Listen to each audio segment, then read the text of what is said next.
I just realized there's no old cars anymore because the old...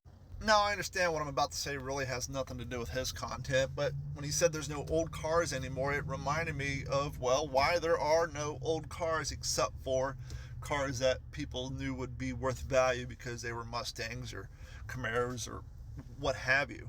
The reason there are no run-of-the-mill old cars that your 16-year-old could buy for a couple $100s to fix up and make run, even though it's an old piece of shit, so they can save money instead of having to drop an inordinate amount of money on new expensive cars, is because of the Cash for Clunkers program.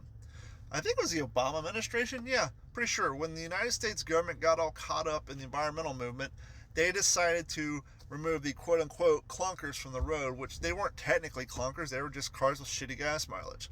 And so the government offered, I believe it was like $2,500, maybe a little bit more, for you to turn in your clunker.